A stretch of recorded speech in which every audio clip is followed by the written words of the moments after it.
ऐसे निरंतरता पूर्वक संपन्न हो योग। बीच में विराम नहीं, विश्राम नहीं, तो पूरा रूपांतरण होता है देह का, दिव्य रूपांतरण, मन का, चित्त का, चेतना का, आत्मा का। कपालभाति के बाद जिनका शरीर हल्का होता है, पेट हल्का होता है, शरीर पर नियंत्रण होता है, तो बाह्य प्राणायाम कर पाते हैं।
बाह्य प्राणायाम अग्निसार, और जिनका पेट हल्का होता हो तो नोली करने में भी सक्षम होते हैं।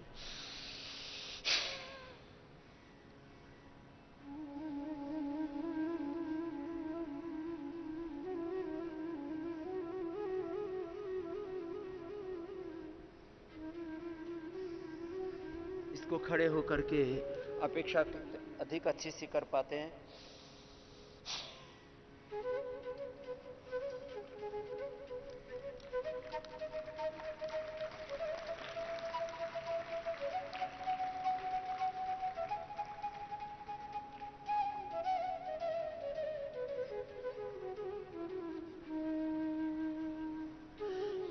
लेकिन इसके लिए अभ्यास अपेक्षित है।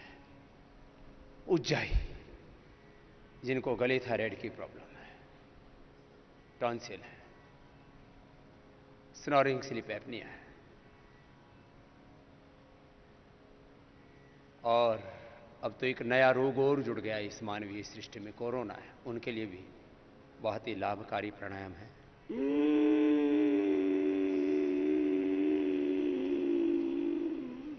गले को टाइट करके ध्वनि के साथ श्वास को अंदर भरना, अंदर रोक करके रखना,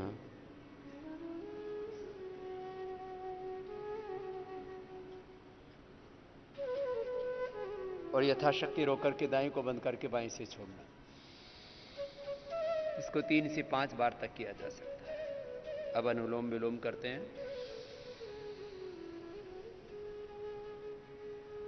बाएं से श्वास को लिया, दाएं से छोड़ दिया।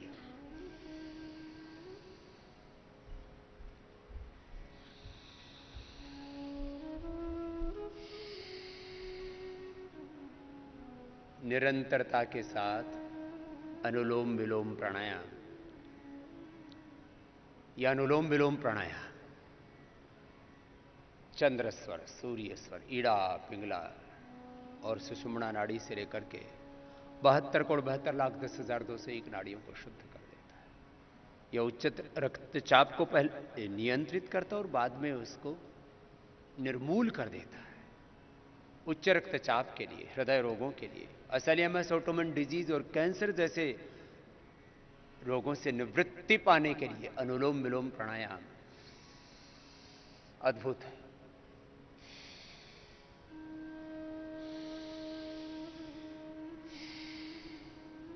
निरंतरता के साथ अनुलोम विलोम प्राणायाम करें, और करते करते अपने जीवन के दिव्य रूपांतरण का यह अनुष्ठान है।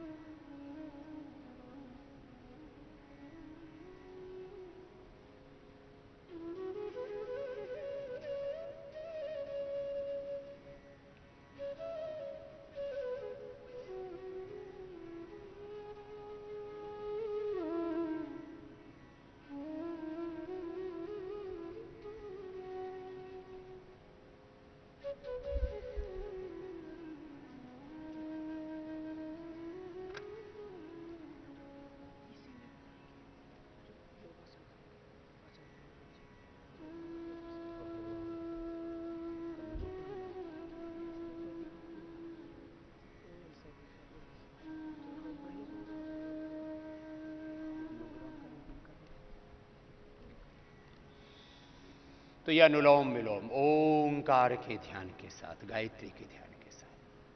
ओम भूर्भुवस्सुः तत्सवितुर्वरेण्यं भर्गो देवस्य धीमहि धियो यो नः प्रचोदयात्।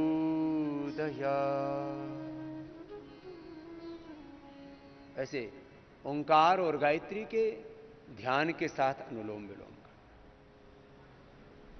और अनुलोम विलोम के बाद भ्रामरी और उद्गीत, ये भी बहुत महत्वपूर्ण प्राणायाम है अंतर्मुखी होने के लिए, ध्यान लगाने के लिए। जैसे हम भ्रामरी उद्गीत करते हैं, हमारे भीतर एक आत्म ज्योति, ब्रह्म ज्योति जागृत होती है। आइए, कान अंगूठे से बंद, मुख भी बंद, ओंकार का नाद नासिका से।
मन की शांति के लिए, आत्मबोध के लिए, आत्म साक्षात्कार, ब्रह्म साक्षात्कार के लिए भ्रामरी और उद्गीत प्राणायाम। लंबे गहरे श्वास भरेंगे, दोनों हाथ घुटनों पर ध्यान मुद्रा में, मेरुदंड सीधा, आंखें बंद, मन सहज।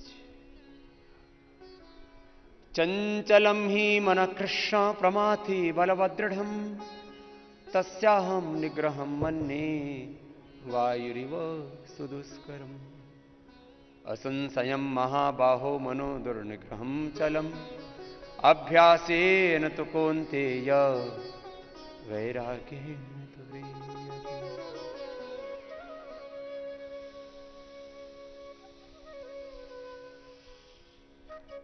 अभ्यास आत्मस्मृति का, आत्मस्मरण का, योग का, देवत्व में, ऋषित्व में जीने का अभ्यास, चित्त की एकाग्रता, दिव्यता, प्रसन्नता, सहजता, अंतर्मुखता, स्थित प्रज्ञता के साथ उद्गीत प्राणायाम। ओ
मौन हो जाते हैं, श्वासों पर मन को टिकाते हैं, प्राणों के साथ अंतर्मुखता, स्थित प्रज्ञता, योगश चित्तवृत्ति निरोधा, तदा दृष्टु स्वरूपी अवस्था।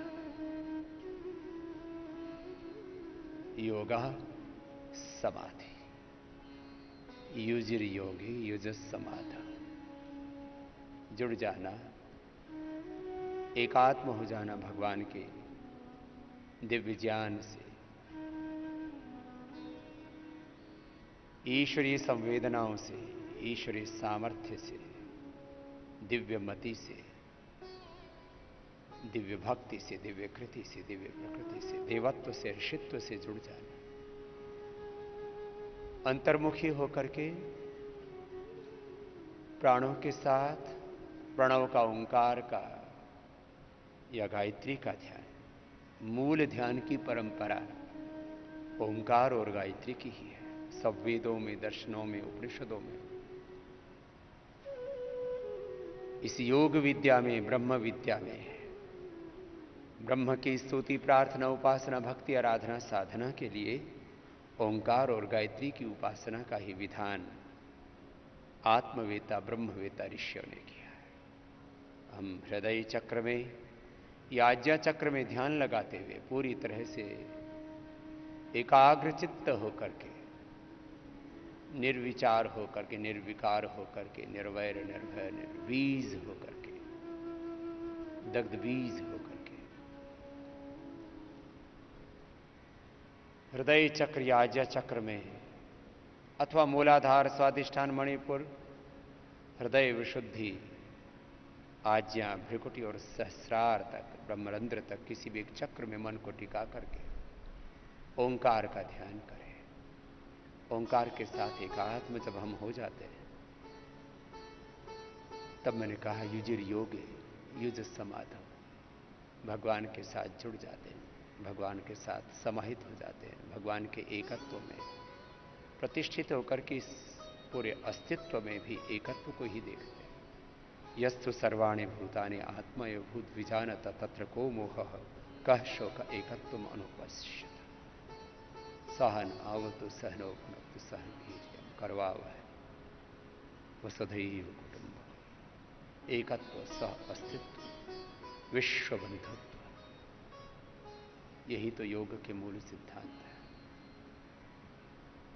ओंकार का ध्यान, भगवान के साथ एकात्मता, एक रूपता, तन्मयता, तद्रूपता जब घटित होती है तो हमारे भीतर का ज्ञान, अश्रद्धा, अकर्मण्यता, अशुभ, सारे दोष, सारी दुर्बलताएं दूर हो जाती हैं।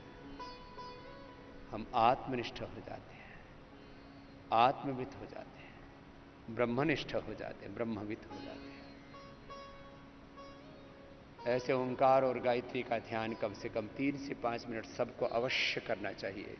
जो ध्यान का अधिक अभ्यास करना चाहें वे आधा आधा, एक एक घंटा भी ऐसे ओंकार का, गायत्री का ध्यान कर सकते हैं। दोनों हाथों को ऊपर उठाएं, दोनों हाथों की गरम गरम ऊर्जा का उष्मा बंजन आंखों पर करते, आंखें खोलते। नमस्कार, मु पूजा। मोर विश्वास आपन को ए वीडियोटी भल लगे आमको लाइक, शेयर और सब्सक्राइब करने को भूलंतुनि। लेटेस्ट अपडेट पाई देखुथांतु ओटीवी।